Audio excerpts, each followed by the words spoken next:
Film ini bermula dengan seorang penulis yang penasaran dengan kisah hidup Pi Patel yang konon kisahnya melegenda di antara para pelaut. Si penulis penasaran akan nama dari Pi Patel itu sendiri. Ia mengira bahwa Pi Patel berasal dari salah satu simbol matematika. Namun Pi menjelaskan sendiri bahwa nama Pi-nya didapatkan dari sebuah nama kolam renang paling indah di Paris, Prancis, yaitu Piscine Molitor.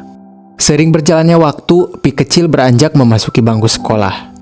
Tetapi nama Pi-nya malah menjadi cemoohan lantaran sering diplesetkan menjadi Pi Sing yang berarti kencing. Pi muda yang kesal mulai mencari akal agar dirinya bisa dihargai. Akhirnya pada tahun berikutnya ketika masuk kelas baru, Pi berusaha keras menghafalkan desimal di belakang koma hingga 100 digit dari Pi itu sendiri.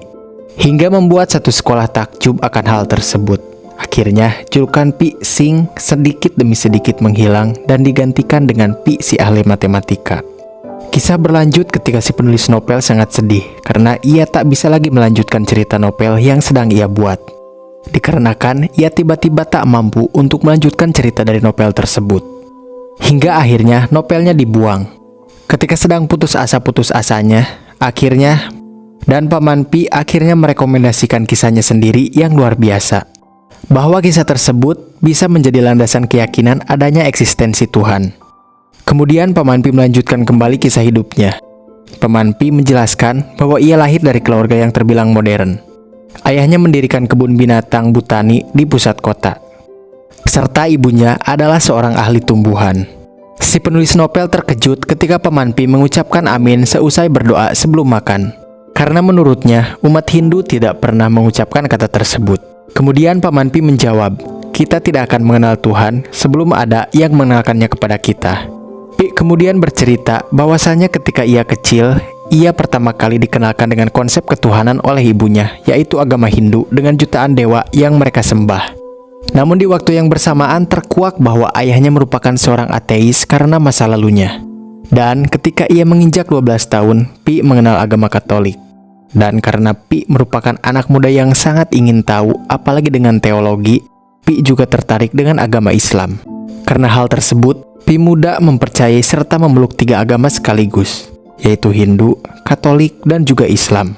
Hingga kemudian ayahnya sendiri menegurnya karena jika Pi mempercayai 3 agama sekaligus, sama saja ia tak mempercayai satupun. Tapi menurut pendapat Pi, semua itu sah-sah saja, karena menurutnya iman ibarat rumah dengan banyak kamar. Pi kemudian melanjutkan kembali kisahnya dengan pertemuan pertama kali dengan Richard Parker, yaitu salah satu harimau di kebun binatang milik ayahnya. Pi yang penasaran mengajak melihat langsung bersama kakaknya, tetapi aksi tersebut ketahuan oleh ayah mereka. Dan kemudian ayahnya Pi memperingatkan akan bahaya dekat-dekat dengan harimau.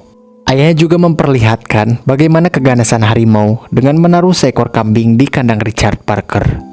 Peristiwa itu membuat Pi takut dan tidak dekat-dekat lagi dengan Richard.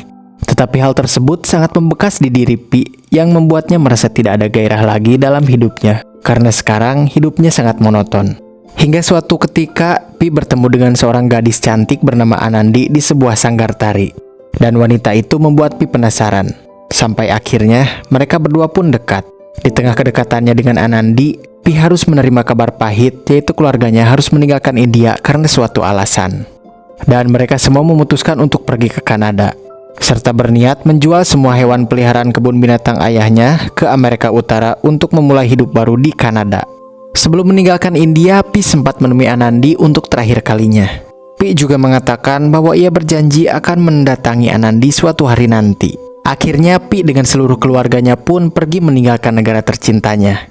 Di tengah perjalanan sempat terjadi konflik kecil karena ibu Pi yang seorang vegetarian menolak untuk memakan sup daging yang disediakan kru kapal.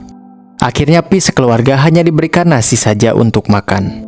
Kemudian setelah beberapa hari perjalanan, sampailah kapal yang Pi tumpangi di Palung Mariana, palung terdalam di muka bumi. Di saat yang sama, terjadi badai dan hujan yang sangat lebat yang membuat gelombang lautan menjadi sangat tidak terkendali. Pi yang terbangun dari tidurnya berniat keluar untuk melihat badai. Di sana Pi sangat kegirangan dan berteriak ingin badai yang lebih kencang lagi. Tak lama kemudian, situasi pun berubah menjadi tak terkendali. Badai semakin ganas, ombak yang semakin tinggi. Pi yang khawatir segera bergegas masuk ke dalam kapal untuk membangunkan keluarganya. Tapi saat Pi masuk, ternyata air sudah memasuki seluruh ruangan di dalam kapal. Kemudian Pi keluar lagi dan menemukan situasi yang semakin kacau. Akhirnya Pi diarahkan oleh kru kapal untuk masuk ke dalam skoci. Di tengah-tengah situasi kacau itu, tiba-tiba terdapat seekor zebra yang tiba-tiba melompat ke skoci yang otomatis membuat skoci tersebut jatuh. Yang membuat Pi semakin jauh dari kapal itu. Di tengah skoci yang terombang-ambing oleh ombak, Pi melihat sesuatu yang bergerak di perairan. Ia pun seketika berniat menolongnya. Tetapi saat diangkat, ternyata sosok tersebut adalah Richard Parker, sang harimau. Seketika Pi pun kaget, dan akhirnya Richard Parker pun berhasil naik ke skoci. Dan Pi yang kaget sampai menceburkan diri ke laut. Di sana Pi melihat peristiwa yang sangat mengerikan, di mana kapal yang ditumpangi seluruh keluarganya harus tenggelam menuju dasar Palung Mariana. Keesokan harinya situasi laut pun sudah agak tenang. Pi masih bergelantungan di ujung depan skoci demi menghindari dirinya dari terkaman Richard Parker. Tak lama setelah itu, dari dalam skoci pun muncul Heina. Pi pun langsung menghindar dengan tak lupa memegang dayung untuk mempersenjatai diri. Wajar saja dalam kondisi seperti itu Pi melakukan, karena hewan seperti Heina adalah hewan buas yang mungkin saja lapar. Ditambah lagi Richard Parker yang siap menerkam Pi kapanpun ia lengah. Dan Pi pun akhirnya kembali bergelantungan di ujung skoci. Di tengah situasi yang seperti itu, Pi kebingungan apa yang harus ia lakukan agar bertahan hidup. Ia hanya mencoba memanggil bala bantuan dengan berteriak tidak jelas, siapa tahu ada yang mendengar. Yang ada justru si Heina keluar dari dalam skoci dan mencoba menyerang Pi. Tak terasa hari sudah berganti malam. Dirasa tak bisa menyerang Pi, Heina pun berbalik arah dengan menyerang Zebra dan juga Orange Juice.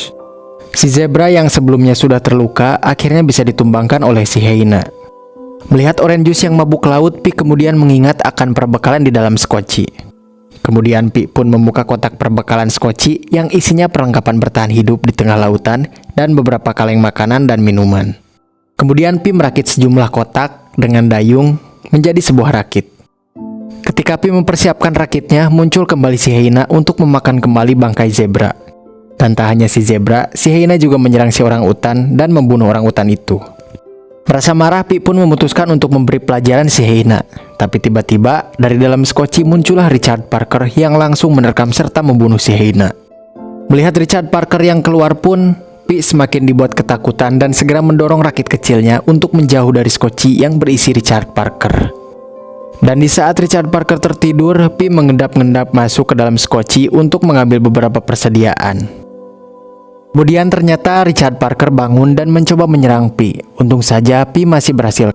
Dengan Pi berada di rakit sederhananya dan Richard Parker yang berada di atas skoci. Keesokan harinya, Pi menulis apa yang sedang ia alami. Surat tersebut dimasukkannya ke dalam kaleng dengan harapan ada kapal lain atau nelayan yang menemukannya.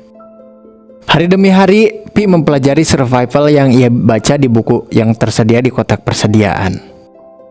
Pi minum dari mengumpulkan air hujan dan makan dari makanan persediaan. Dengan posisi yang sama, ia di atas rakit sementara Richard Parker di atas skoci. Dalam buku survival terdapat langkah-langkah apabila terdampar di skoci dengan binatang buas. Lalu Pi pun mencoba mempraktekkan semua hal itu. Meskipun pada kenyataannya hal itu tidak semudah di buku. Meskipun begitu, Pi tidak putus asa dan menjinakkan Richard Parker. Dari mulai memberikan minum dan mencoba memancing ikan untuk santapan si harimau. Daripada nantinya, ialah yang harus menjadi makanan Richard Parker. Ketika Pi sibuk memancing, ternyata Richard Parker memperhatikan banyaknya ikan yang berada di bawah skocinya. Saking laparnya, Richard Parker terjun untuk menangkap ikan itu, namun gagal. Dan Richard Parker pun berenang mendekati Pi. Pi yang ketakutan akhirnya mencoba mendekati skoci lalu naik ke atas skoci. Sekarang posisinya terbalik, Pi yang berada di skoci dan Richard Parker yang berada di bawahnya. Saat Pi sudah berhasil menguasai skoci serta mengambil kapak untuk menyingkirkan Richard Parker, tapi ketika ia melihat si harimau dalam keadaan kedinginan, hati nurani Pi pun terketuk untuk membantu binatang buas itu. Pi pun kemudian mencari cara untuk menaikkan Richard Parker ke atas skoci. Ketika harimau itu sudah berhasil naik, Pi kemudian kembali ke rakit kecilnya demi bisa menghindar dari Richard Parker. Di malam harinya muncul ribuan ubur-ubur bercahaya. Pi pun sangat takjub melihatnya. Ketika Pi sedang asik melihat pemandangan indah itu, tiba-tiba dari dalam air muncul ikan paus yang langsung melompat di dekat rakit Pi. Berkat hal itu, Pi harus terlempar ke air beserta semua perbekalannya. Hasilnya semua perbekalannya bertebaran di samudera luas. Di lain hari, di saat sedang lapar-laparnya, tiba-tiba ribuan ikan terbang berterbangan di skoci mereka. Bahkan ada satu ikan besar yang masuk ke dalam skoci mereka. Pi pun harus berebut ikan itu dengan si harimau. Dan akhirnya pada momen inilah Pi berhasil menjinakkan Richard Parker. Di lain hari ketika Pi melihat puluhan lumba-lumba berenang, Pi melihat ada sebuah kapal di kejauhan. Ia berusaha mati-matian untuk memanggil serta memperlihatkan posisinya kepada kapal tersebut.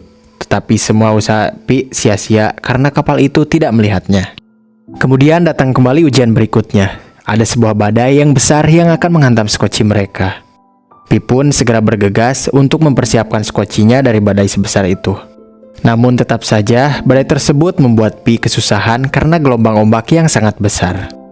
Di momen badai inilah hubungan Pi dan juga Richard Parker semakin dekat. Dan ketika badai berlalu, Pi tersadar skocinya berada di tepi daratan. Pi yang sangat senang segera menginjakan kakinya di daratan itu. Tak lupa ia memakan tumbuhan yang ada di sana. Semakin ke tengah pulau, ternyata terdapat ribuan meerkat yang hidup di sana. Dan di sana Richard Parker sangat senang karena mendapatkan banyak suplai makanan. Tak terasa hari pun mulai redup. Pi pun segera mempersiapkan tidur di atas pohon. Tetapi saat malam tiba, Pi menyadari suatu hal bahwa ternyata pada malam hari seluruh pulau tersebut berubah menjadi pulau karnivora. Pada siang hari, air di pulau tersebut berubah menjadi tawar, tetapi ketika malam hari berubah menjadi cairan asam untuk mencerna semua makhluk hidup yang berada di dalamnya. Menyadari ada hal yang aneh, keesokan harinya Pi pun memutuskan untuk meninggalkan pulau itu. Tak lupa juga ia mempersiapkan perbekalan serta suplai makanan untuk Richard Parker. Setelah terombang-ambing di lautan yang entah kemana tujuannya, akhirnya keberuntungan pun mendatangi Pi dan juga Richard Parker. Skoci yang mereka tumpangi terdapat di sebuah daratan. Dengan susah payah, Pi pun menarik skoci itu ke pinggir pantai dan Richard Parker pun turun dan meninggalkan Pi masuk ke dalam hutan.